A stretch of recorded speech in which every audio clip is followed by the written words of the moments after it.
तो hello everyone. जैसा कल हमने डिस्कस किया था कि हाँ मेजर पिरामिडिन्स का स्ट्रक्चर कैसा होता है, प्यूरिन्स का स्ट्रक्चर कैसा होता है और न्यूक्लियोटाइड का कंपोजिशन क्या होता है। हमने देखा था कि एक शुगर होती है जो आरएनए में राइबोज होती है और डीएनए में डीऑक्सीराइबोज होती है। दूसरा फॉस्फेट होता है which is in the form of phosphoric acid H3PO4 3। उसके बाद हमने पढ़ा था कि कुछ नाइट्रोजनस बेसिस होती हैं जो दो तरह की होती हैं, एक प्यूरिन होती है और दूसरी पिरामिडिन होती है। आज हम पढ़ेंगे कि वो तीनों स्ट्रक्चर आपस में मिलते कैसे, उनके बीच में बॉन्ड कैसे बनते हैं और फिर न्यूक्लियोटाइड बनता कैसे है। तो उसको समझने के पहले हम समझेंगे कि न्यूक्लियोसाइड क्या होता है। यस, न्यूक्लियोसाइड, न्यूक्लियोटाइड नहीं, दिस इज न्यूक्लियोसाइड। न्यूक्लियोसाइड का कुछ मतलब नहीं है, इट इज ओनली जब हम शुगर को नाइट्रोजनस बेस के साथ मिला देंगे, नाइट्रोजीनस बेस, जब कोई एक नाइट्रोजनस बेस किसी शुगर के साथ मिलेगी एक बॉन्ड के थ्रू, इन दोनों के मिलने से स्ट्रक्चर बनता है, उसको न्यूक्लियोसाइड बोलते हैं। बस बात खत्म, इतना ही न्यूक्लियोसाइड है। अगर इसके साथ एक फॉस्फेट भी जोड़ दें तब जाके उसको न्यूक्लियोटाइड बोलेंगे, वो बाद में देखते हैं। फिलहाल के लिए हम देखते हैं शुगर हमने देखा दो तरह की हो सकती है। There could be ribose as in case of RNA and there could be deoxyribose as in case of DNA. दो शुगर हो सकती है और नाइट्रोजनस बेसिस 5 हो सकती हैं, ये हमने देखा। अब इनके कॉम्बिनेशन से हमारे पास न्यूक्लियोसाइड बनता है। एक मिसाल ले लेता हूं मैं ताकि मैं आपको क्लियर करा सकूं।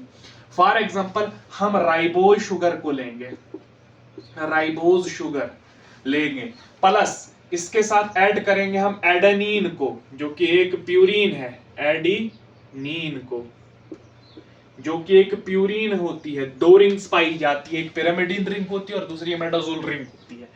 इनके स्ट्रक्चर को अगर मैं डिस्कस करूं, सबसे पहले राइबोज का स्ट्रक्चर एक पेंटोज शुगर होती है वैसा ही हमने बना देना है, जिसमें हमने एक 5 मेंबर्ड रिंग बनाई थी जिसको हमने फ्यूरान दिया था नाम।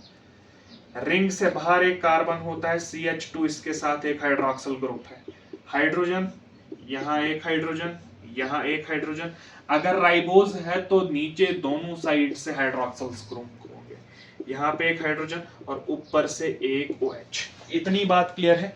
अब इसके बाद एडेनिन के स्ट्रक्चर को भी मैं बना लेता हूं। There is one nitrogen, there is nitrogen, there is nitrogen. ये पहले स्ट्रक्चर्स हम डिस्कस कर चुके हैं, ये अब आपको जबानी याद होने चाहिए।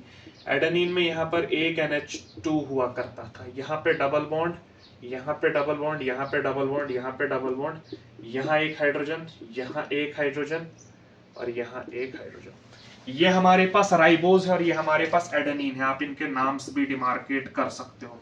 This is ribose pentose sugar and this is adenine nitrogenous purine base, adenine. अब इन दोनों के बीच में क्या होगा बच्चे, याद रखना है। यहाँ पे है फर्स्ट कार्बन राइबोज का, ये है सेकंड, ये है थर्ड, ये है फोर्थ, ये है फिफ्थ। अब इसकी नंबरिंग भी हमने की थी, वो भी आपको याद होनी चाहिए। हमने इसकी नंबरिंग यहां से की थी 1 2 3 4 5 6 7 8 9। हमने देखा, अब देखो एक जनरल सी बात मैं आपको बताऊंगा पहले कि ये देखो 1 2 3 4 हमने इसकी नंबरिंग की, इस वाली रिंग की, हमने इस रिंग की भी नंबरिंग की 1 2 3 4। अब इन चीजों में कंफ्यूजन ना होने के लिए कि यहां से भी हम नंबरिंग सेम कर रहे हैं, यहां से भी नंबरिंग तो 1 2 की फॉर्म में ही आ रही है, लेकिन ये शुगर है और ये नाइट्रोजनस बेस है, इसलिए इसकी नंबरिंग पे हम डैश लगा देते हैं ऊपर ऐसे 1 dash 2 dash 3 dash 4 dash 5 dash, ताकि इस वाली को हम इस शुगर के लिए डिमार्केट कर सके और जो सिंपल वाली नंबरिंग है वो नाइट्रोजनस बेस के लिए हो। बस इतना फर्क है। इसको डैश या प्राइम भी बोलते हैं, 1 प्राइम 2 प्राइम या 2 डैश 3 डैश, ऐसे भी आप पढ़ सकते हो। अब यहाँ पे क्या होगा, जो शुगर है, शुगर की जो पहली कार्बन है, फर्स्ट कार्बन का जो हाइड्रोक्सिल ग्रुप है, जो ये वाला हाइड्रोक्सिल ग्रुप है, ये नाइट्रोजनस बेस के 9th नाइट्रोजन के साथ, जो 9वां नाइट्रोजन है, इसके हाइड्रोजन के साथ रिएक्ट करता है। देखो ये एक हाइड्रोजन और ये एक हमारे पास जो हाइड्रोक्सिल ग्रुप है, ये आपस में रिएक्ट करते हैं बॉन्ड बनाने के लिए। अब देखिए यहाँ पे OH है, ये यहां से टूट जाएगा, OH यहां से टूट जाएगा और यहां से H टूट जाएगा प्लस H, तो यहाँ पे H2O बन जाएगा, इन दोनों के मिलने से वाटर बन जाएगा। तो जब ये दोनों आपस में रिएक्ट करेंगे, हाइड्रोजन यहां से ब्रेक होगा, यहां से हाइड्रोक्सिल ग्रुप ब्रेक होगा, दोनों के मिलने से वाटर बनेगा। तो जब यहां से वाटर रिलीज होगा, समझिए,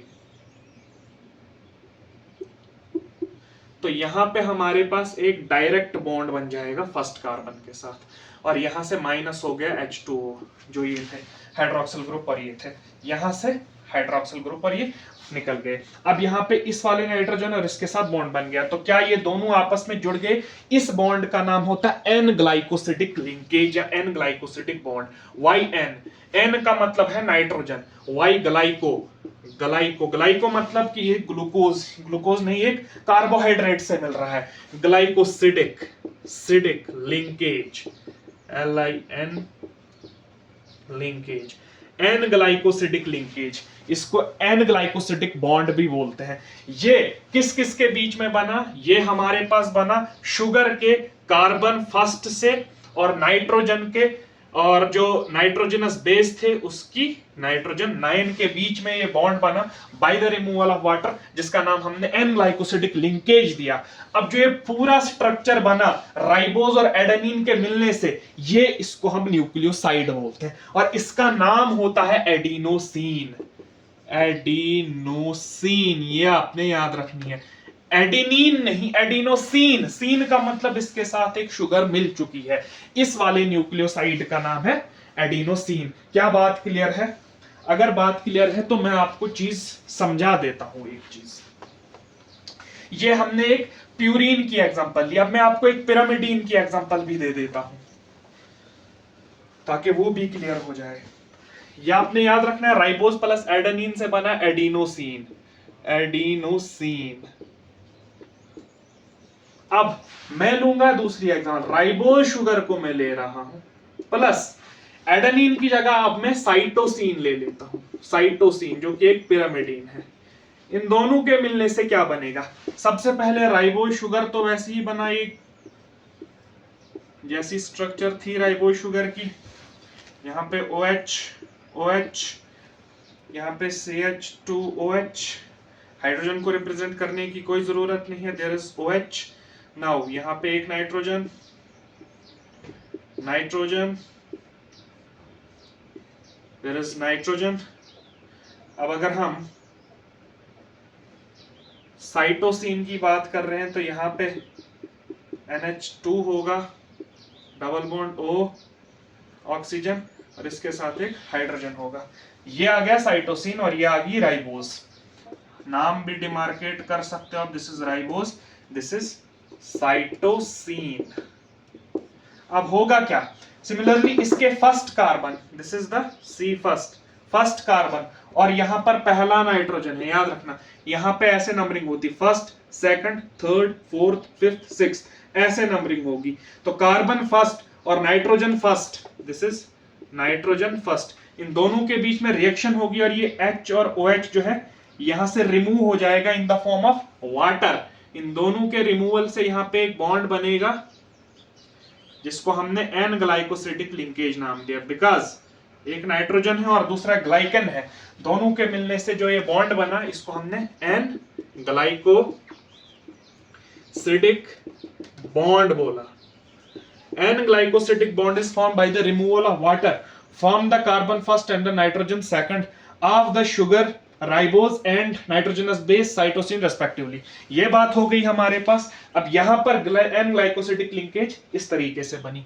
अब आपके लिए काम है कि आपने जो भी मैंने स्ट्रक्चर्स पढ़ाए, चाहे साइटोसिन का, यूरेसिल का, और थाइमीन का, एडेनिन का, गुआनिन का, उनको ऐसे ही राइबोज के साथ भी अटैच करना है और डीऑक्सीराइबोज के साथ भी। अब समझ लीजिए कि डीऑक्सीराइबोज के साथ अगर मुझे इसको अटैच करना हो फिर क्या होता? फिर कुछ नहीं होता, यही सब हो जाता, बस इस O को हटा देना, बात खत्म। यही है डीऑक्सीराइबोज, और कुछ नहीं। अगर यहां से O हट गया थर्ड पोजीशन से, देन इट इज डीऑक्सीराइबोज। अगर O है देन इट इज राइबोज। अब इसका नाम क्या है? क्योंकि एक न्यूक्लियोसाइड बना by the formation of N glycosidic linkage, ribose और साइटोसिन के मिलने से इसको बोलते हैं साइटिडीन। साइटिडीन, याद रखना, दिस इज साइटिडीन, साइटोसिन नहीं, this is cytidine when it is linked with the sugar, इसको साइटिडीन बोलते हैं। ये बात हो गई। अब मैंने तीनों का, मैंने दोनों चीजों का पढ़ लिया कि एक प्यूरीन किस तरह से अटैच होगा और एक पिरामिडीन किस तरह से अटैच होगा मेरे पास इसके साथ, किसी शुगर के साथ। अब यहां से एक बात क्लियर होती है, ग्लाइकोसिडिक लिंकेज आपको समझ में आ गया। मैं ग्लाइकोसिडिक लिंकेज के बारे में बताऊं। Glycosidic linkage and glycosidic is important because nitrogen के साथ अटैच होता है। लिंकेज, ये बात आपने याद रखनी है कि प्यूरीन में कार्बन फर्स्ट और नाइट्रोजन 9 में बनती है, और पिरामिडीन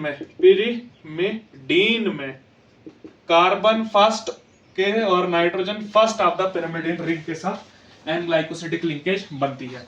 इतनी बात क्लियर हो गई। अब मैं कुछ नाम आपको लिखाऊंगा जो क्या बिल्कुल इजी आपको समझ में आ जाएंगे। समझ लीजिए कि आपके पास शुगर राइबोज है, राइबोज के साथ आपने एडेनिन को मिलाया, तो आपके पास जो न्यूक्लियोसाइड बनेगा उसका नाम हमने एडिनोसिन दिया था, एडिनोसिन, जो अभी हम डिस्कस कर चुके हैं। अब समझिए राइबोज प्लस गुआनिन को मिलाया, इन दोनों के बीच में बॉन्ड बनेगा, उसको गुआनोसिन बोलते हैं, गुआनोसिन। इसका स्ट्रक्चर आपने खुद बनाना है, वैसे ही करना है, बस एडेनिन की जगह गुआनिन लगा देना है, बाकी सेम वही होगा। अब समझ लिए राइबोज की जगह मैंने साइटोसिन लिया, तो जो स्ट्रक्चर बना उसका नाम साइटिडीन था, साइटिडीन, जो हम डिस्कस कर चुके हैं। अब राइबोज की जगह मैंने, अब साइटोसिन की जगह मैंने थाइमीन लिया, जो स्ट्रक्चर बनेगा उसका नाम थाइमिडीन है, जो कि हमें दिखता नहीं है। क्यों? क्योंकि मैं आपको बता चुका हूं राइबोज आरएनए में होती है, और आरएनए में थाइमीन होता ही नहीं, इसकी जगह यूरासिल होता है, इसलिए ये पॉसिबल नहीं है, बट फिर भी आप स्ट्रक्चर बनाओगे। राइबोज के साथ अगर मैंने यूरासिल को लिया, यूरासिल तो यहां पे बना है यूरिडीन, ये पॉसिबल है। अब राइबोज की जगह मैं डीऑक्सीराइबोज को ले लेता हूं, डीऑक्सीराइबोज, स्ट्रक्चर सेम है, सिर्फ थर्ड पे उस ऑक्सीजन को हटा देना, प्लस एडेनिन को लूं, एडेनिन, तो कौन सा न्यूक्लियोसाइड बनेगा? वो बनेगा डीऑक्सी एडिनोसिन, सेम यही नाम है, इनके पीछे जरा डीऑक्सी लगा देना। डीऑक्सीराइबोज प्लस गुआनिन को अगर लूं तो बनेगा deoxyguanosine, deoxyribose plus thymine को लूं तो बनेगा डीऑक्सी थाइमिडीन।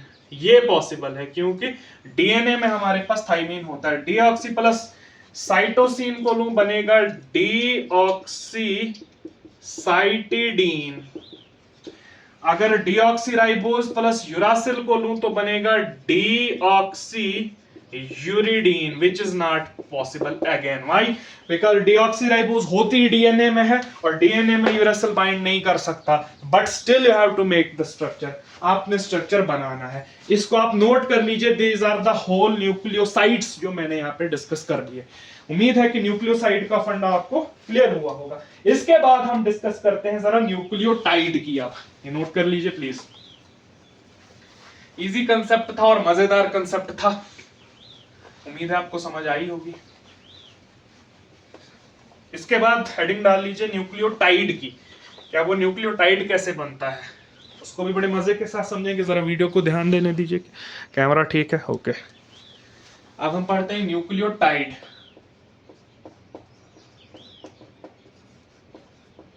अब न्यूक्लियोटाइड क्या है? न्यूक्लियोटाइड तो हम कल भी डिस्कस कर चुके हैं कि 3 चीजों का बना होता है, शुगर का, नाइट्रोजनस बेस का और फॉस्फेट का। अभी हमने पढ़ा कि नाइट्रोजनस बेस और शुगर को मिलाकर हम न्यूक्लियोसाइड बोलते हैं, न्यूक्लियोसाइड के साथ अगर मैं एक फॉस्फेट जोड़ दूं, फॉस्फेट, तो बनता है हमारे पास न्यूक्लियोटाइड। बात खत्म। न्यूक्लियोसाइड में एक हमारे पास शुगर होती है और एक नाइट्रोजनस बेस होती है, नाइट्रोजीनस बेस। बात क्लियर है? तो इन 3 स्ट्रक्चर्स के मिलने से हमारे पास एक न्यूक्लियोटाइड बनता है। अब कैसे? Let's take an example. सबसे पहले उसी न्यूक्लियोसाइड को ले लो, एडेनिन वाले को, तो सबसे पहले मैं इसका राइबोज बना लूंगा। एडिनोसिन है दैट मींस राइबोज है। अगर डीऑक्सी एडिनोसिन होता दैट मींस डीऑक्सी राइबोज होता। देखिए यहां पे एक CH2 था, इसके साथ एक OH जुड़ा होता था, इसको मैंने बॉन्ड के साथ दिखा दिया। एक हाइड्रोजन, एक हाइड्रोजन, एक हाइड्रोजन, नीचे OH, यहां पे OH, because this is ribose. There will be H and there will be, यहां पे हमारे पास एडेनिन है, एडेनिन नाइट्रोजनस बेस है, yes, there is NH2, double bonding ऐसे होगी, there is hydrogen, there is hydrogen. This was N-glycosidic linkage, N-glycosidic linkage, यही linkage थी वो N-glycosidic linkage। अब मैंने इसकी नंबरिंग यहां से की थी 1 2 3 4 5। अब इसको मैंने डैश दिया था, वो भी लिखना है, क्योंकि 1 2 इसकी नंबरिंग 1 2 3 4 5 6 7 8 9 ऐसे करेंगे, इसकी 1 डैश 2 डैश 3 डैश से करेंगे ताकि कंफ्यूजन ना हो दोनों की नंबरिंग में। अब होता क्या है कि एक फॉस्फेट को जोड़ देना है। फॉस्फेट मैंने बताया था कल के, फॉस्फेट जुड़ता फॉस्फोरिक एसिड की फॉर्म में। फॉस्फोरिक एसिड होता है H3PO4, यही होता है phosphoric acid. This is phosphoric acid. Phosphoric acid का स्ट्रक्चर भी मैंने आपको बताया था, बस वही स्ट्रक्चर आप यहाँ पे बना लीजिए। एक फॉस्फेट OH, एक डबल बॉन्ड होता है, एक OH और एक OH। होता क्या है कि इस फॉस्फेट का जो ये एक OH है और इस राइबोज शुगर का, याद रखना राइबोज शुगर का 5वें कार्बन के साथ जो OH है, ये दोनों आपस में रिएक्ट करते हैं। यस, ये दो आपस में रिएक्शन करते हैं। अब समझिए, ये था phosphoric acid, this was phosphoric acid, phosphoric acid, and ये हमारे पास था adenosine, this was nucleoside, adenosine, this was our nucleoside. होता क्या है आप समझिए, चूंकि ये एसिड है, एसिड क्यों है, अगर ये एक्वस में होता ना, ये इस H को, इन तीनों H को रिलीज कर देता इन the form of H positive ions, और यहां पे O नेगेटिव का चार्ज ले लेता। अब होता क्या है कि ये इस OH के साथ, अब समझिए ये OH तो सिंपल OH है, हाइड्रोक्सिल ग्रुप है, और हमें पता है कि OH जो होता है वो अल्कोहल होती है। अब इधर से अल्कोहल है और ये पूरा एसिडिक कैरेक्टर रख रहा है। ये अगर इसको पानी में डालेंगे तो ये इस OH को, ये इस O को रिलीज, ये इस H को रिलीज नहीं करेगा, ये शुगर, क्योंकि यहां पे कार्बन है, इसको अपनी ओर खींच के रखता है। यहां पर तो ये अल्कोहल है, क्योंकि हमें पता है OH is the functional group of alcohol, और यहां से ये एसिड है। अब समझिए, ये वाला एसिड है, और ये वाला अल्कोहल है, एसिड और अल्कोहल जब आपस में रिएक्ट कर रहे हैं, याद रखो वो 10th क्लास की रिएक्शन, जब इथेनोइक एसिड और एथेनॉल आपस में रिएक्ट करते थे तो क्या बनता था, एक एस्टर बनता था। यहां पे एस्टर लिंकेज बनेगी। अब वो कैसे बनेगी याद रखना, सुनिए, इसका पूरा का पूरा OH निकल आएगा, एक साइड से पूरा OH निकल आएगा, समझ लीजिए ये टूट गया OH, और दूसरी साइड का सिर्फ एक हाइड्रोजन निकलेगा, ये वाला हाइड्रोजन। अब यहां से OH आया प्लस यहां से एक हाइड्रोजन आया, दोनों ने रिएक्ट किया और वाटर बना लिया। देखो 2 हाइड्रोजन और एक ऑक्सीजन, H2O बन गया। अब यहां पे हमारे पास एक ही ऑक्सीजन बचा, ये वाला ऑक्सीजन। ये ऑक्सीजन इन दोनों के बीच में रह जाता है, ऐसे ऑक्सीजन रह गया हमारे पास, और ये ऑक्सीजन ने इन दोनों को लिंक कर दिया, और इस बॉन्ड को हम बोलते हैं एस्टर बॉन्ड। एस्टर लिंकेज है, ester bond. Why ester bond? Because it is formed by the reaction of an acid and by the reaction of an alcohol, and the type of bond which is known as there is ester bond. यहां से -H2O हुआ और ester bond बना। इसका नाम आप यहां पे डिमार्केट करोगे, एस्टर बॉन्ड। अब एस्टर बॉन्ड किस किस के बीच में बना? कार्बन 5th के बीच में, carbon 5th of the ribose sugar के बीच में और फॉस्फेट के बीच में। ये बात आपने याद रखनी है। Carbon 5th of, carbon 5 dash of ribose and phosphate के बीच में ये बॉन्ड बना, इसलिए हमने इसको एस्टर बॉन्ड बोला। अब जो हमारे पास स्ट्रक्चर बना, देखो एक इसमें फास्फेट है, एक शुगर भी आ गया, एक नाइट्रोजनस बेस भी आ गया। इन तीनों के स्ट्रक्चर को मिलाकर हम एक न्यूक्लियोटाइड बोलते हैं और इसका नाम क्या आएगा। अब देखिए यहां पे एक एडिनोसिन है, एडिनोसिन है, इस पूरे एडिनोसिन के साथ एक फास्फेट जुड़ा है, इसलिए इसका नाम एडिनोसिन मोनोफॉस्फेट पड़ता है। मोनो मींस वन, इसका नाम है adenosine, adenosine monophosphate, monophosphate. Mono का मतलब one, because only one phosphate is linked with the whole adenine, that's why it is adenosine monophosphate. ये बात अगर आपको क्लियर हो गई तो मैं आपको थोड़ी सी और चीज बताना चाहूंगा। बात यह है कि ये जो फॉस्फेट है, इस फॉस्फेट के साथ आगे और फॉस्फेट जुड़ सकते हैं खुद ब खुद। कैसे? अब समझिए, एक फॉस्फेट में यहां से बना लेता हूं OH, OH, ये फास्फोरिक एसिड की फॉर्म में होगा OH। अब ये OH और ये OH आपस में रिएक्ट करेंगे, दोनों OH, यहां से -H2O होगा, वाटर का लॉस, एक हाइड्रोजन यहां से आया और एक OH यहां से आया, बचा सिर्फ ये ऑक्सीजन।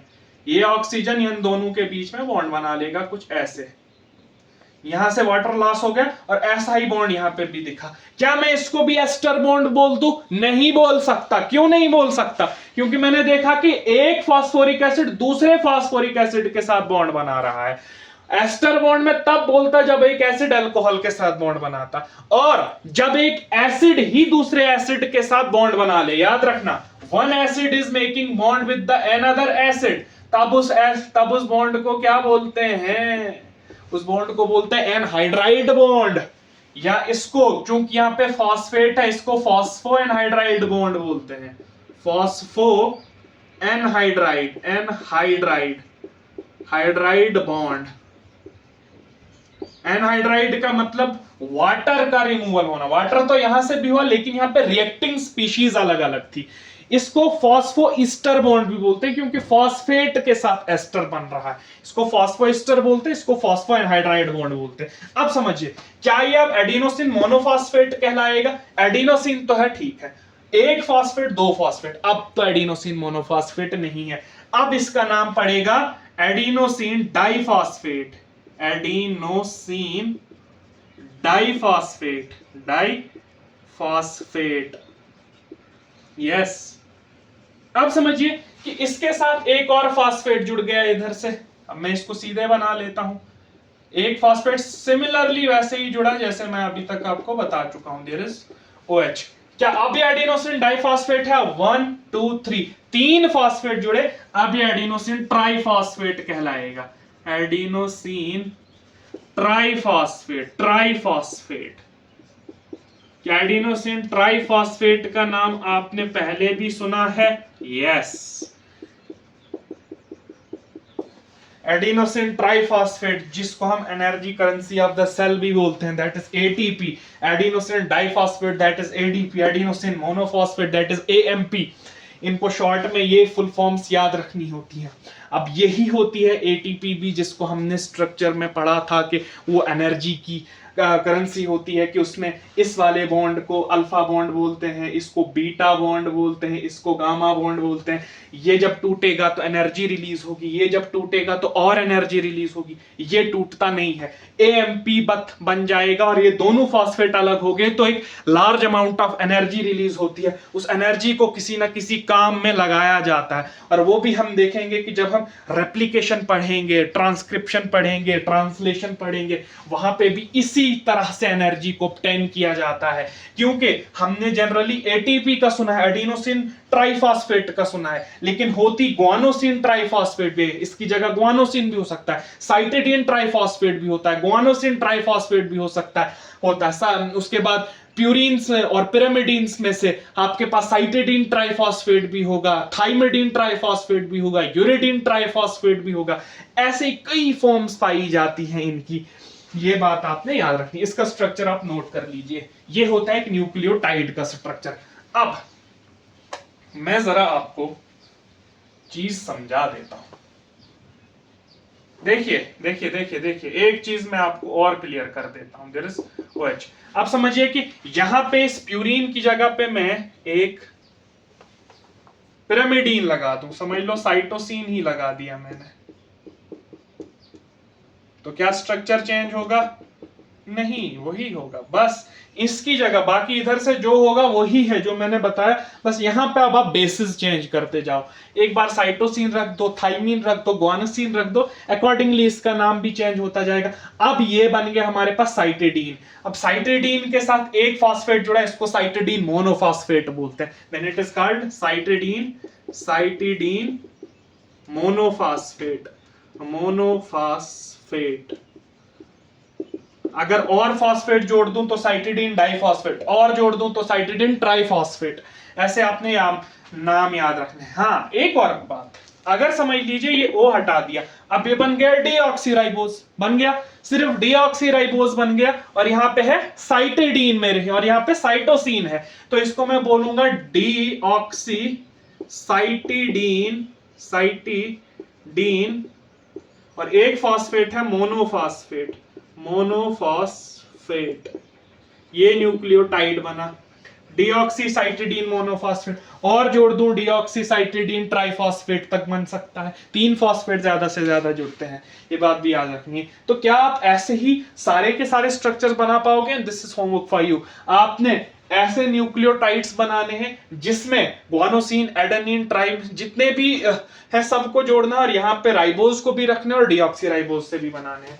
फिलहाल के लिए ये न्यूक्लियोटाइड का स्ट्रक्चर आई थिंक आपको समझ में आ गया होगा, जिसमें आपने सिर्फ फॉस्फोएस्टर बॉन्ड का याद रखना है और एन ग्लाइकोसिडिक लिंकेज का याद रखना है। दिस वाज इंपॉर्टेंट, इसलिए मैंने आपको इतना एक्सप्लेन किया। अब मैं कुछ नाम आपको दिखा देता हूं, समझ लीजिए। एडिनोसिन है, एडिनोसिन। एडिनोसिन के साथ अगर मैंने एक फॉस्फेट जोड़ा, ये टेबल बना लीजिए, अगर एक फॉस्फेट जुड़ा, इसको एडिनोसिन मोनोफॉस्फेट बोलते हैं, AMP इन शॉर्ट फॉर्म। अगर दो फॉस्फेट बोले, इसको एडिनोसिन डाइफॉस्फेट बोलेंगे। अगर 3 फॉस्फेट तो तब एडिनोसिन ट्राइफॉस्फेट, ATP, जिसका स्ट्रक्चर मैं अभी आपको बता चुका हूं। अगर ग्वानोसिन होगा, ग्वानोसिन, तो guanosine monophosphate, guanosine diphosphate, guanosine triphosphate. अगर साइटिडीन होगा, cytidine, cytidine monophosphate, cytidine diphosphate, cytidine triphosphate. अगर थाइमिडीन होगा, thymidine, then thymidine monophosphate, thymidine diphosphate, thymidine triphosphate. अगर मेरे पास यूरिडीन होगा, then uridine monophosphate, uridine diphosphate, uridine triphosphate. ये आपने याद रखना है। अब अगर मैं डीऑक्सी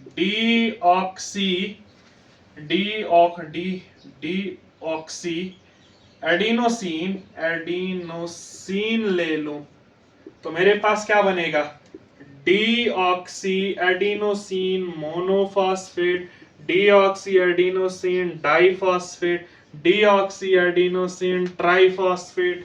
अगर डीऑक्सी ग्वानोसिन लिया, ग्वानोसिन, उसके साथ एक फॉस्फेट जुड़ा, deoxy guanosine monophosphate, deoxy guanosine diphosphate, deoxy guanosine triphosphate.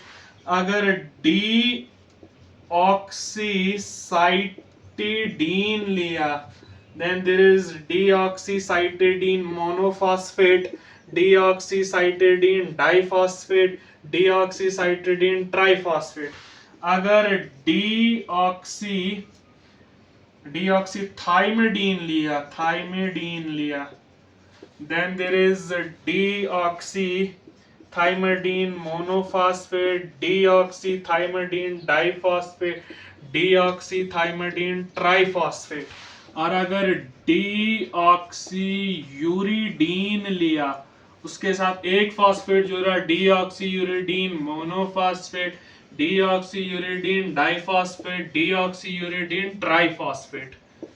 ये आपको जितने भी मैंने नाम लिखे हर एक का स्ट्रक्चर आना चाहिए और आप ही स्ट्रक्चर बनाओगे। स्ट्रक्चर बनाना इजी है, बस वो बॉन्ड्स का आपने खास ख्याल रखना है। ये आ गए आपके पास तमाम न्यूक्लियोटाइड्स। अब इनमें से कुछ न्यूक्लियोटाइड्स पॉसिबल नहीं है, वो है ये वाला, सॉरी ये वाला पॉसिबल नहीं है और ये वाला पॉसिबल नहीं है। रीजन इज दैट थाइमिडीन जो है ये आरएनए में पाया ही नहीं जाता और डीऑक्सीयूरिडीन डीएनए में नहीं पाया जाता, ये भी आपको पता है। अब इतनी बात क्लियर है। अब इसके बाद हम आगे बढ़ते हैं। अब हम पढ़ते हैं कि हमने न्यूक्लियोटाइड का स्ट्रक्चर तो पढ़ लिया, yes we have covered the nucleotide structure.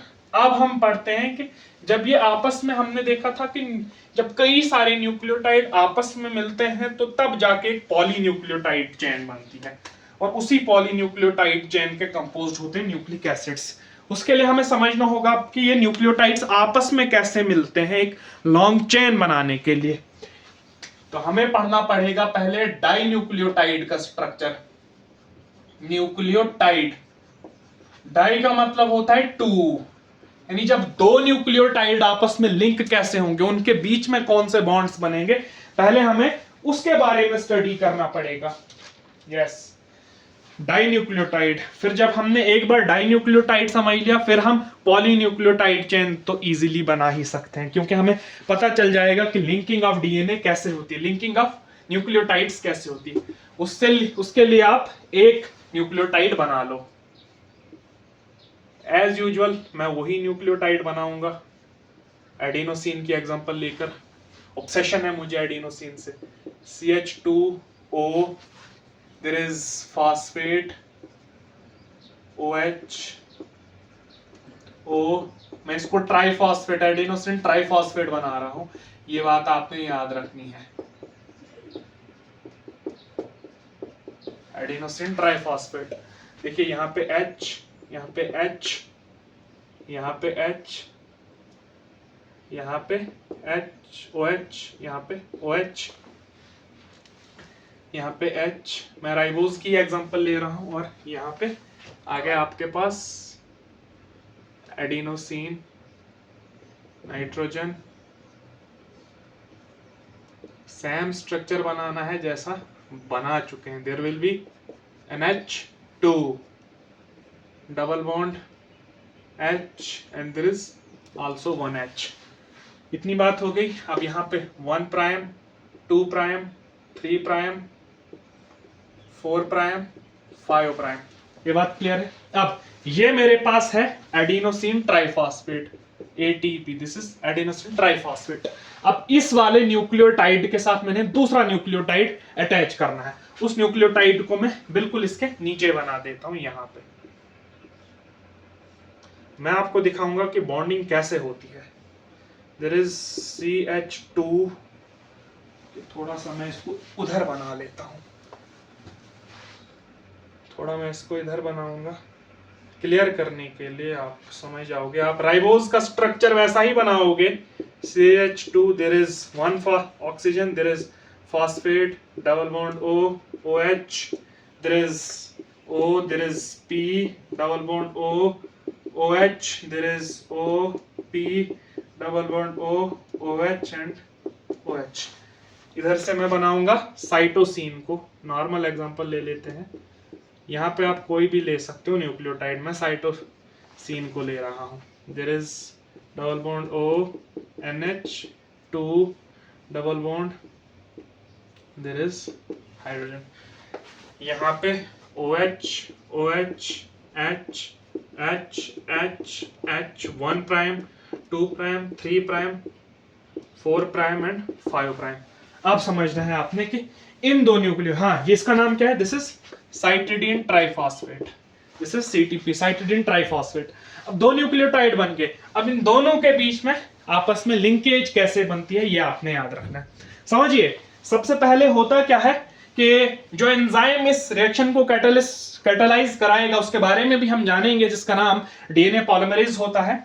होता क्या है कि वो यहां से इन दो फॉस्फेट, जो ये दो टर्मिनल फॉस्फेट है, इन दो टर्मिनल फॉस्फेट को हटा देता है, ये दोनों यहां से टूट जाते हैं। ये बात आपने याद रखनी है कि हमेशा नीचे से न्यूक्लियोटाइड जुड़ता है, जो 3 प्राइम एंड है, जो 3 प्राइम एंड है शुगर का, इसके साथ आपका न्यूक्लियोटाइड जुड़ता है दूसरा वाला। तो सबसे पहले यहां पे जो ये दो फॉस्फेट है ये हट जाएंगे, तो यहां से बॉन्ड क्लीवेज होगी। इस तरह से सिंबल बताते हैं बॉन्ड क्लीवेज को। In the presence of water, ये आपने याद रखनी है, in the presence of water. Y water?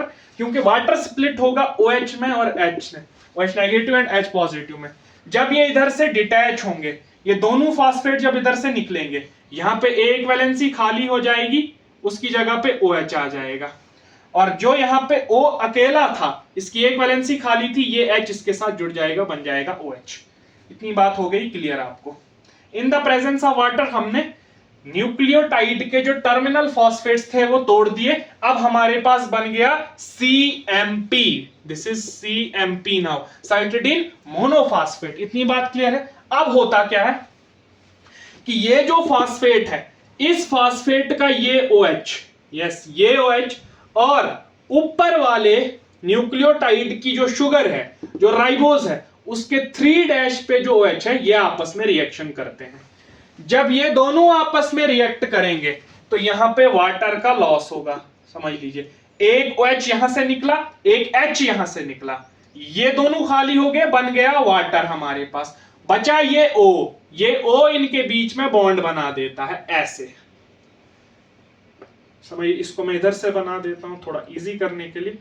ये O इन दोनों के बीच में बॉन्ड बना देता है और यहां से वाटर निकल जाता है। तो by the removal of water, यहां पे हमारे पास बॉन्ड बन गया between 3 prime sugar of the ribose and between the phosphate group. ये दो हमारे पास बॉन्ड बन गए। अब समझो, फॉस्फेट फॉस्फोरिक एसिड था, यहां पे फॉस्फोरिक एसिड था, यहां पे OH अल्कोहल थी। अल्कोहल और एसिड से हमारे पास बना ये वाला बॉन्ड, तो जाहिर सी बात है ये भी फॉस्फोइस्टर बॉन्ड ही होगा। क्या होगा? फॉस्फोइस्टर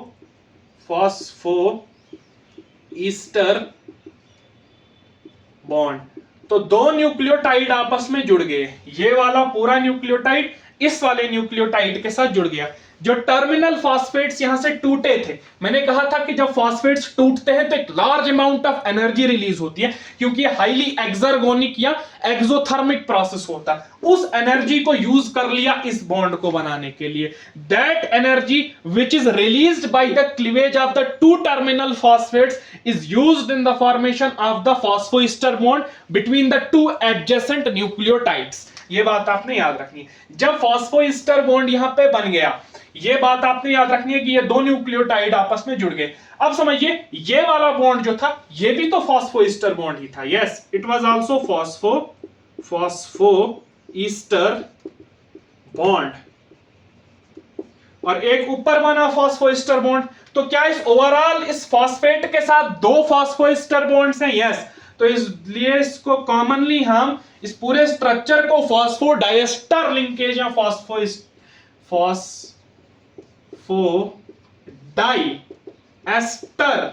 लिंकेज बोलते हैं, या फॉस्फोडाइएस्टर बॉन्ड बोलते हैं।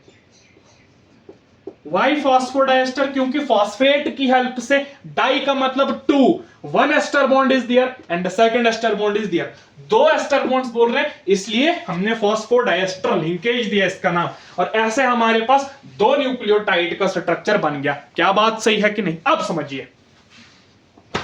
समझिए, दूसरे न्यूक्लियोटाइड को अगर यहां पे अटैच होना है, किसी दूसरे न्यूक्लियोटाइड को, तीसरे न्यूक्लियोटाइड को, वो कहां पे अब अटैच होगा? जाहिर सी बात है, अब जो ये वाली शुगर है, इस वाली शुगर के इस वाले थर्ड पोजीशन के ऑक्सीजन से आपका फॉस्फेट अटैच होगा, OH, आपका फॉस्फेट अटैच होगा CH3, और तब जाके वो शुगर आपके पास सिमिलरली अटैच होगी, यहां पे कोई नाइट्रोजनस बेस होगी। ऐसे कहने का मतलब जो 3' एंड है, 3' एंड पे आके हर न्यूक्लियोटाइड ऐड हो रहा है, ये बात आपने याद रखनी है। इस तरह से ग्रोथ हमारे पास 3' एंड में हो रही है, ये बात आपने याद रखनी। अब एक बात हमारे पास तो क्लियर हो गई हमें कि जैसे जैसे न्यूक्लियोटाइड स्ट्रक्चर बढ़ता जाएगा, बहुत एंड तक भी पहुंचेगा, हमारे पास कुछ ऐसी कंडीशन होगी वहां पे 3' पे OH रहेगा जब हमने पूरे पॉलीन्यूक्लियोटाइड को बना दिया। और यहां ऊपर पे जो यहां से था, यहां पे 5' एंड पे फॉस्फेट्स जुड़े हुए हैं, इसलिए हम इस बेसिस पे पोलैरिटी को डिक्लेयर करते हैं। पोलैरिटी का मतलब पोल्स, एंड्स। एक एंड पॉइंट है जहां पर 5' पे फॉस्फेट जुड़ा है और दूसरा एंड है जहां पर 3' पे OH जुड़ा है। इसलिए हमने जब डीएनए के पॉलीन्यूक्लियोटाइड स्ट्रक्चर को बताया था, वहां पे एक तरफ से 5' बताया था और दूसरी तरफ से 3' बताया था। दरअसल ये वही 5' है जहां पे ये फॉस्फेट्स जुड़े हैं और ये वही 3' है जहां पे ये OH वाला पार्ट जुड़ा है। इस OH पार्ट में आगे के न्यूक्लियोटाइड्स ऐड होंगे कॉरस्पॉन्डिंगली। इतनी बात क्लियर है? ये आपका स्ट्रक्चर बन गया और इसी से आपने ये भी समझ लिया कि डाइन्यूक्लियोटाइड फॉस्फोडाइएस्टर लिंकेज से बना। तो जब बहुत सारे फॉस्फोडाइएस्टर लिंकेज बनेंगे between the successive nucleotides, then you will get a polynucleotide chain. यही बात थी, बस और कुछ नहीं। तो अगर डाइन्यूक्लियोटाइड समझ में आ गया तो क्या पॉलीन्यूक्लियोटाइड आप इजीली बना सकते हो? यस, वो अब आप इजीली बना सकते हो। बस फॉस्फोडाइएस्टर लिंकेज को आपने बनाना है, पॉलीन्यूक्लियोटाइड।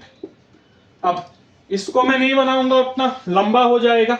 आपने सीधे याद रखना है पॉलीन्यूक्लियोटाइड बनी कैसी हमारे पास, जहां पर फॉस्फेट की मदद से और फॉस्फोडाइएस्टर लिंकेज की मदद से मेरे पास वो चेन्स बनी। अब इसका अगर मैं एक ओवरव्यू जैसा स्ट्रक्चर बताऊं सिमिलर, बस ऐसा आपने याद रखना है। समझ लीजिए, ये मैं आपको एक आउटलाइन फिगर बता रहा हूं। ये इसका अगर 5' एंड है पॉलीन्यूक्लियोटाइड चेन का, और ये इसका 3' एंड है। 5' पे फॉस्फेट होगा, इसको आप लिख भी सकते हो, देयर विल बी P, और होते भी 3 फॉस्फेट हैं, ये भी आपको पता है, और यहाँ पे एक OH होगा। ये बात भी क्लियर है? अब होगा क्या कि एक नाइट्रोजनस बेस यहाँ पे लगी होगी, एक नाइट्रोजनस बेस यहाँ पे लगी होगी, एक नाइट्रोजनस बेस यहाँ ऐसे होगी, एक नाइट्रोजनस बेस ऐसे होगी, एक नाइट्रोजनस बेस ऐसे होगी। बस नाइट्रोजनस बेसिस से ही काम है। ये जो पीछे की लाइन में है ना, इस लाइन में आपका वो फॉस्फेट और जो शुगर था वो है। इसको हम बोलते हैं फॉस्फेट या sugar phosphate backbone. Sugar phosphate backbone. Backbone इसलिए क्योंकि पूरा बेसल स्ट्रक्चर ये बना है जिसके ऊपर से नाइट्रोजनस बेसिस प्रोजेक्ट कर रही हैं। ऐसा हमारे पास पॉलीन्यूक्लियोटाइड का स्ट्रक्चर होता है, जिसमें एक 5' का एंड है और एक 3' का एंड है, और इसकी जो पूरी बैकबोन है that is made up of sugar phosphate. इनके बीच में फॉस्फोडाइएस्टर लिंकेजेस होंगे, और जो नाइट्रोजनस बेसिस है वो शुगर के एन ग्लाइकोसिडिक लिंकेज के थ्रू आगे ऐसे लगी हुई है। ये बात होगी क्लियर। अब एक बात जो याद रखनी है, ऐसी 2 चेन्स अगर एक दूसरे के साथ अपोजिट डायरेक्शन में हो, जैसे समझ लीजिए एक ये है, देयर इज 5', देयर इज 3', और एक ये वाली चेन इधर से आ गई। अब होना क्या है कि ये अगर 5', 3' इसको उल्टा कर दो, यहां पे 3' और ये 5', ये दोनों आपस में पैरेलल चल रही है, जैसा आपको दिख रहा है पैरेलल चल रही हैं, लेकिन है अपोजिट डायरेक्शन में। इसको बोलते हैं एंटी पैरेलल। एंटी का मतलब उल्टी तो है लेकिन बट फिर भी पैरेलल है। पैरेलल दोनों चल रही हैं, दोनों चेन, इनको स्ट्रैंड्स बोलते हैं।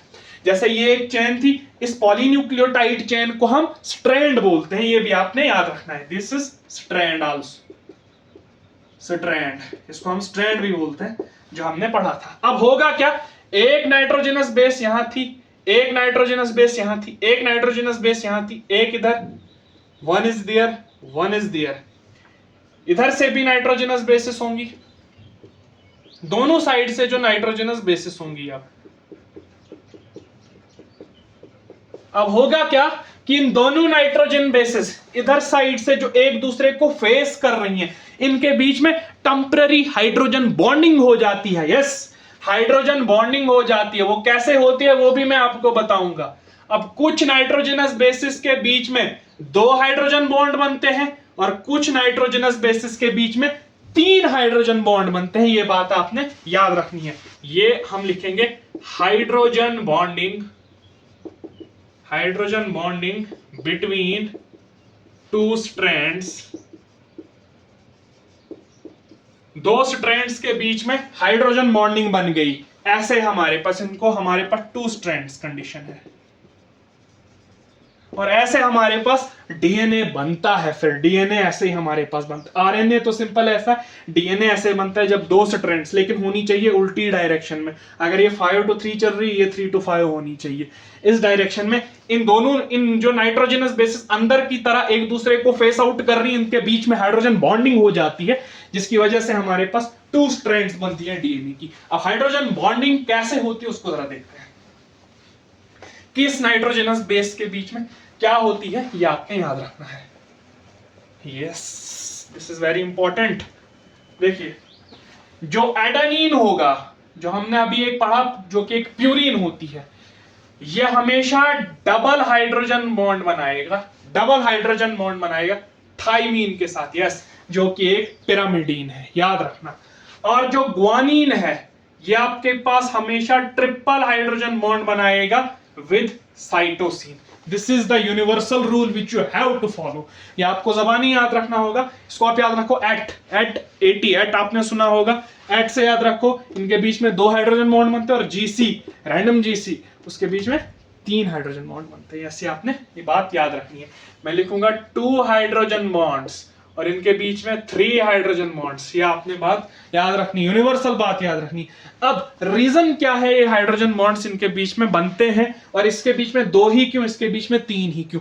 क्योंकि पॉसिबल सिचुएशंस ही उतनी है, इसलिए इसके बीच में 2 ही बनते हैं। अब पहले तो मैं आपको हाइड्रोजन बॉन्डिंग के बारे में बता दूं, हालांकि ये केमिस्ट्री का टॉपिक है।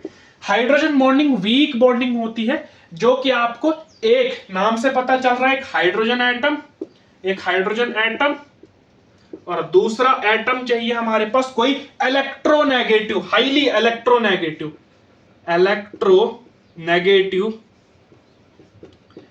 एटम होना चाहिए, जिसमें आपके पास सिर्फ 3 ऐसे एटम्स हैं जो हाइड्रोजन बॉन्डिंग शो करते हैं। पहला है फ्लोरीन, फिर नाइट्रोजन, फिर ऑक्सीजन। ये जो 3 एटम है, फ्लोरीन, नाइट्रोजन, ऑक्सीजन, सिर्फ ये 3 एटम्स हाइड्रोजन के साथ बॉन्डिंग शो करते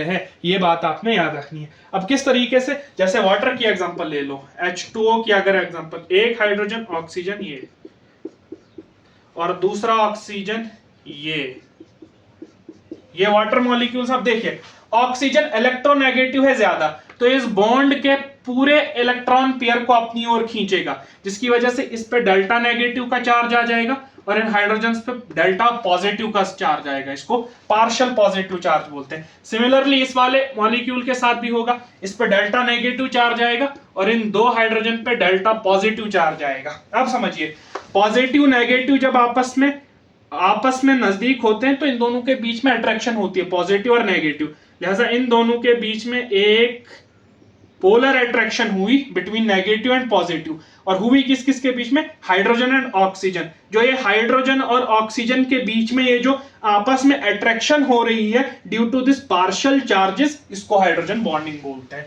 और हाइड्रोजन बॉन्डिंग हुई कब, जब इलेक्ट्रोनेगेटिविटी डिफरेंस आया, तभी जाके पॉसिबल है। और इलेक्ट्रोनेगेटिविटी डिफरेंस इन एटम्स की वजह से आती है।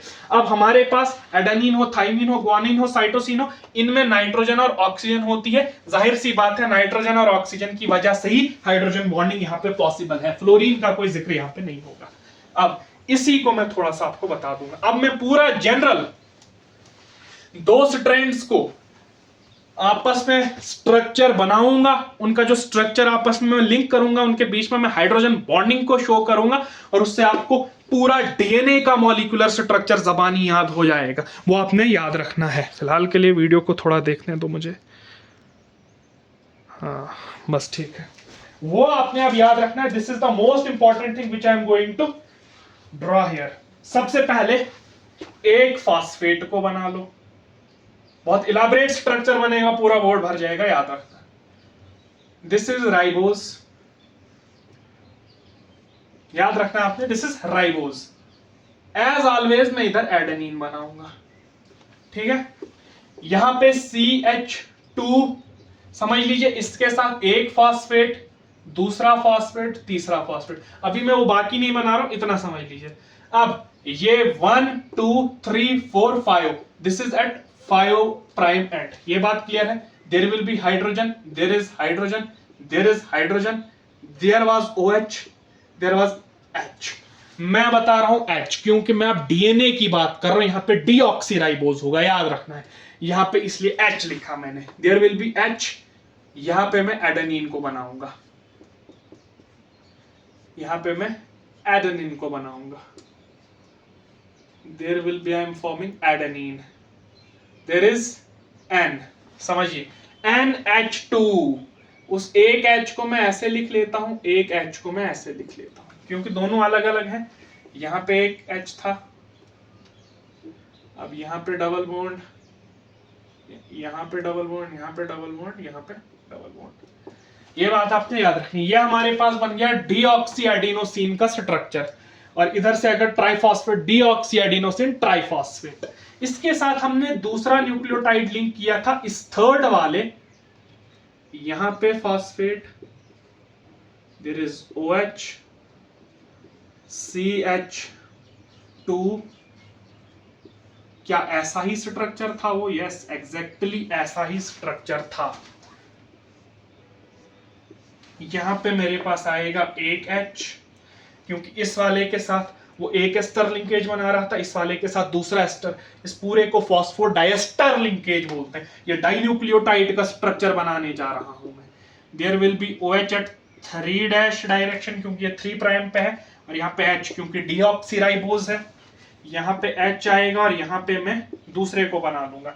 यहाँ पे समझ लीजिए मैं अब गुआनोसिन को बना लूंगा। आपने याद रखना मैं गुआनोसिन को बना रहा हूं, क्योंकि एडेनिन ऊपर बना ली मैंने। गुआनोसिन का स्ट्रक्चर आपको ज़बानी याद होना चाहिए, जो मैंने आपको कल की क्लास में बताया था। गुआनोसिन का स्ट्रक्चर, यहाँ पे डबल बॉन्ड ऑक्सीजन, यहाँ पे NH2 होता है। एक H मैं ऐसे लिख लेता हूं और दूसरा H मैं ऐसे लिख लेता हूं, दोनों हाइड्रोजन आगे।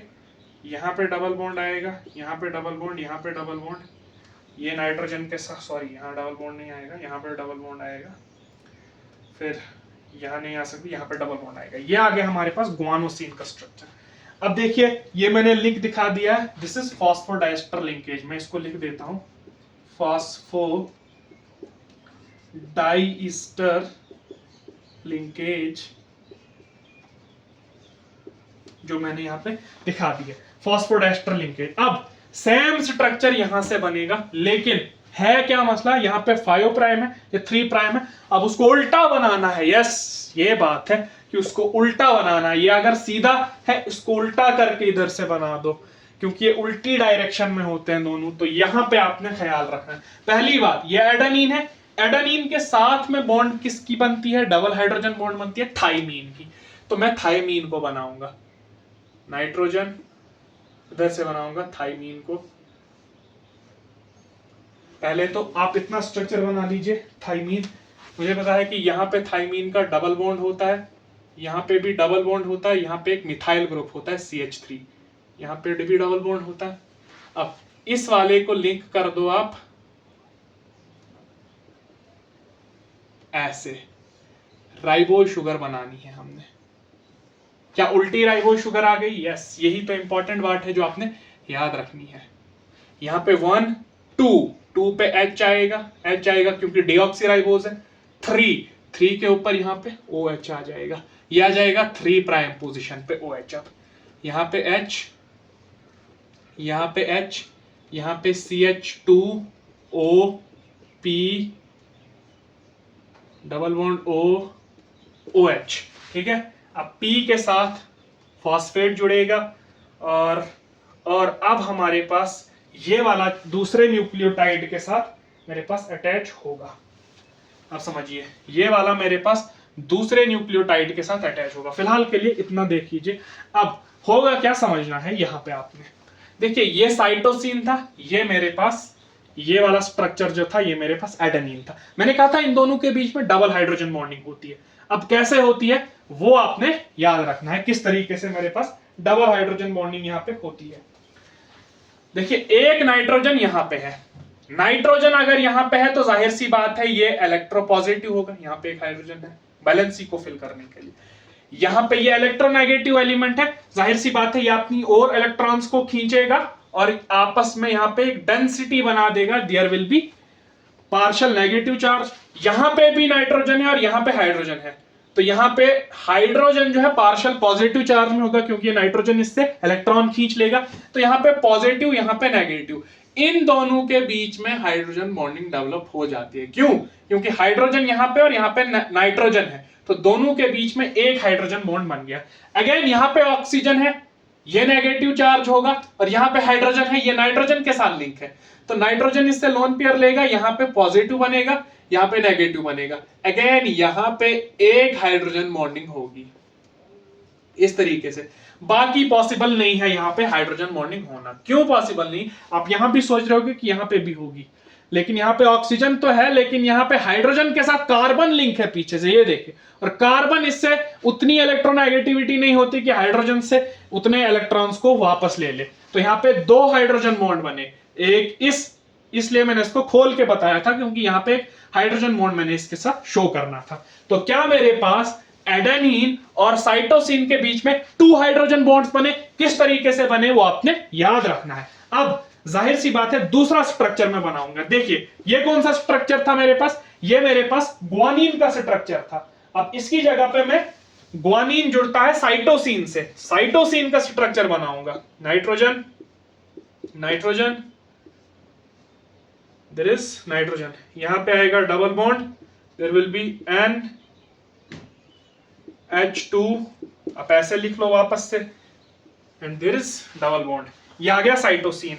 Again this will be linked hydrogen, और यहां पे एक राइबोज, डीऑक्सीराइबोज सॉरी, उल्टी बनानी है आपने, एज ऑलवेज आपने याद रखना है। There is H, there is H, और ये वाला ऑक्सीजन, देयर इज H, ये वाला फॉस्फेट डायरेक्टली एक ऑक्सीजन के साथ, क्योंकि फॉस्फो ईस्टर लिंकेज है, थर्ड पोजीशन, थर्ड प्राइम इसके साथ जुड़ा होगा, जो हमने अभी डिस्कस किया, ये इजी समझना है। यहां पे एक होगा H, यहां पे होगा CH2, एक फॉस्फेट, दूसरा फॉस्फेट, तीसरा फॉस्फेट, ऐसा ही है ना। अब ये है 5th पोजीशन पे, इसलिए इसको 5 प्राइम पे मैंने दिखा दिया। अब यहां पे समझिए कि हाइड्रोजन बॉन्डिंग किस किस के बीच में होगी। देखिए पहला, नाइट्रोजन यहां पे है, ऑक्सीजन यहां पे है, ऑक्सीजन पे भी पार्शियल नेगेटिव चार्ज और नाइट्रोजन की वजह से इस पे पार्शियल पॉजिटिव चार्ज, तो पहली बॉन्डिंग पॉसिबल हो गई इन दोनों के बीच में। नाइट्रोजन यहां पे है, अब देखिए यहां पे एक हाइड्रोजन भी होगा वैलेंसी को फिल करने के लिए, यहां रुकिए, यहां रुकिए, हाइड्रोजन इधर से होगा क्योंकि यहां पे डबल बॉन्ड है, यहां पे एक डबल बॉन्ड, यहां पे डबल बॉन्ड, ठीक है। अब यहां पे एक हाइड्रोजन होगा, हाइड्रोजन पे पार्शियल पॉजिटिव चार्ज और इस पे नेगेटिव चार्ज, तो इन दोनों के बीच में एक हाइड्रोजन बॉन्ड बन गया, ठीक है। अब समझिए यहां पे ऑक्सीजन है, यहां पे नाइट्रोजन है, ऑक्सीजन और नाइट्रोजन, यहां पे पार्शियल नेगेटिव चार्ज और इस पे पार्शियल पॉजिटिव चार्ज, इसके बीच में एक हाइड्रोजन बॉन्डिंग बन जाएगी। ये 3 हाइड्रोजन बॉन्ड बने हमारे पास between guanine and between cytosine, और एडेनिन और थाइमिन के बीच में 2 हाइड्रोजन बॉन्ड बने, तो ये 2 3 इसलिए यहां पे स्ट्रक्चर बनते हैं। ये हमारे पास स्ट्रक्चर बन गया डीएनए का पूरा, जो दोनों न्यूक्लियोटाइड आपस में लिंक्ड होती हैं वाया हाइड्रोजन बॉन्डिंग। ये बात आपने याद रखनी है। एक बात देखिए, इसका ऊपर वाला एंड कौन सा है? 5 डैश का एंड है, नीचे वाला कौन सा है? 3 डैश का एंड। इसका ऊपर वाला एंड कौन सा है? 3 डैश का है, देखिए 5 के कंटेम्पररी 3 आया, और इसका नीचे वाला एंड 5 डैश का। तो क्या एंटी पैरेलल नेचर शो हो गया? और एंटी पैरेलल नेचर इसलिए इंपॉर्टेंट है क्योंकि तब तक ये हाइड्रोजन बॉन्ड बना ही नहीं सकते जब तक ये एक दूसरे के अपोजिट ना हो। अगर सीधे हो तो हाइड्रोजन बॉन्डिंग पॉसिबल नहीं है, इसलिए एंटी पैरेलल नेचर होना इंपॉर्टेंट है। और यहां पर फॉस्फोएस्टर लिंकेज, सिमिलरली यहां पे भी फॉस्फोडाइएस्टर लिंकेज आएगी। इस स्ट्रक्चर को आप नोट कर लीजिए, this is the whole structure of DNA, जो आपने याद रखना है। इसके बाद क्योंकि ये इतना हो गया, अब मैं आपको बताता हूं एक जबरदस्त चीज, वो है ये वाली चीज। समझ लीजिए, ये एक स्ट्रैंड बनाया, this is 5 prime, this is 3 prime. अब मुझे जवाब दोगे, there is adenine, there is thymine, there is cytosine, guanine, there is cytosine, there is adenine. आप मुझे बताइए यहां से एक स्ट्रैंड है, पहला इसकी पोलैरिटी क्या होगी? आपने याद रखना हमेशा उल्टी होगी। अगर 5 there will be 3 prime and there will be 5 prime. दूसरा, अब इसके साथ बेसिस को ऐड कीजिए। एडेनिन है तो जाहिर सी बात है यहां पे थाइमीन होगा, थाइमीन है तो यहां से एडेनिन होगा, साइटोसिन है तो यहां से गुआनिन होगा, गुआनिन है तो यहां से साइटोसिन होगा, साइटोसिन है तो यहां से गुआनिन होगा, और एडेनिन है तो यहां से थाइमीन होगा। अब बॉन्डिंग एडेनिन और thymine, 2 hydrogen bond, thymine adenine 2 hydrogen bond, cytosine guanine 3 hydrogen bond, इनके बीच में 3 hydrogen bond, cytosine guanine 3 hydrogen bond, adenine thymine 2 hydrogen bond, 2 hydrogen bond. ये हमारे पास स्ट्रक्चर बन गया। यही तो बात थी। अब समझिए इसमें से जो ये एक बेस है, जैसे ये मिसाल के तौर पर इसको मैं ले रहा हूं, देखिए एक बेस इधर से है साइटोसिन, इसके साइड में दूसरी बेस है, ठीक है, इसको बोलते हैं कॉम्प्लीमेंट्री बेस। क्या बोलते हैं? Complementary, complementary base. कॉम्प्लीमेंट्री का मतलब है कि एक बेस है उसके साथ में कौन सी वाली बेस होगी? Complementary of adenine will be thymine, complementary of thymine will be adenine, complementary of guanosine guanine will be cytosine. बस ये कॉम्प्लीमेंट्री बेसिस। जब ये एक बेस और इसकी कॉम्प्लीमेंट्री बेस आपस में मिलेंगे, इसको बेस पेयर बोलते हैं। क्या बोलते हैं? बेस पेयर बोलते हैं। ये बात आपने याद रखनी है। Why base pair? Because 2 bases हैं 1 and 2, और पेयर जोड़े में 1 and 2 बेस पेयर मिल रही हैं। ऐसे हमारे पास स्ट्रक्चर बनता है। ये हमारे पास जनरली डीएनए का स्ट्रक्चर होता है। आरएनए में सिर्फ एक होती है चेन, और वहां पे बेसिस ऐसे लगी होती है, जैसे this is 5 prime, this is 3 prime. यहां पे हमारे पास बेसिस ऐसे होंगी, जैसे this is guanine, this is cytosine, this is uracil, this is adenine and this is cytosine. देखिए यूरासिल यहां पे मैंने बताया, इसकी जगह पे थाइमीन नहीं हो सकता, या यहाँ पे थाइमीन की जगह पे यूरासिल नहीं हो सकता।